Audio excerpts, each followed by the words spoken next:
तुम्ही आयुक्तांना भेटलेला आहात, काय कारण होतं, कशामुळे होतं? 2 दिवसापूर्वी वंचित बहुजन आघाडीचे अध्यक्ष राहुल माकासरे आणि सामाजिक कार्यकर्ते विजय वाऊळ यांनी कॉलेजच्या बाहेर आरएसएसनी त्या ठिकाणी बोर्ड लावून आरएसएसची नोंदणी चालू केली होती आणि त्याला विरोध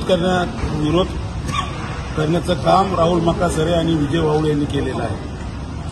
आणि त्यांनी विरोध केल्याच्या नंतर पोलीस प्रशासनाने सुमोटो त्यांच्यावर गुन्हे दाखल करण्यात आलेले आहे.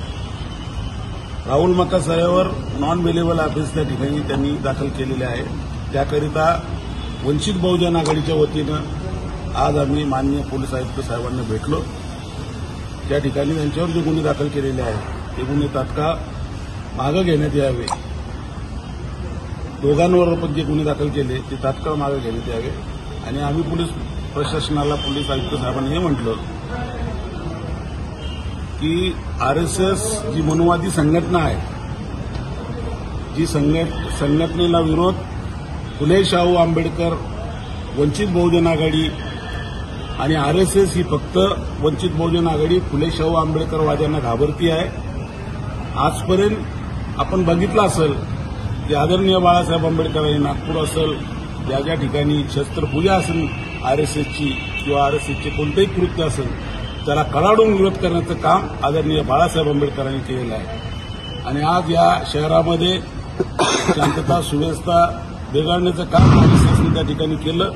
परंतु त्या ठिकाणी ज्या लोकांनी त्याला विरोध केला, ज्या कार्यकर्त्यांनी त्याला विरोध केला, त्याच कार्यकर्त्यांवर त्या ठिकाणी गुन्हे दाखल करण्याचं काम या ठिकाणी पोलीस प्रशासनाने केलं आहे.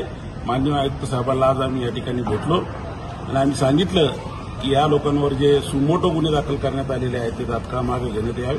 जर हे गुन्हे दाखल केले नाही तर येणाऱ्या काही दिवसामध्येच वंचित बहुजन आघाडी फुले शाहू आंबेडकरांच्या विचारांच्या सर्व लोकांना सोबत घेऊन या आरएसएसच्या ऑफिसवर आम्ही मोर्चा काढल्याशिवाय राहणार नाही.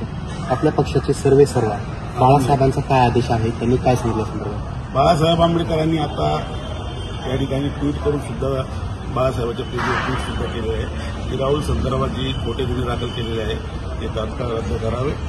आणि जर गुन्हे रद्द केले नाही तर या शहरामध्ये एक मोठा मोर्चा या ठिकाणी आम्ही आयोजित करणार आहोत. थँक्यू.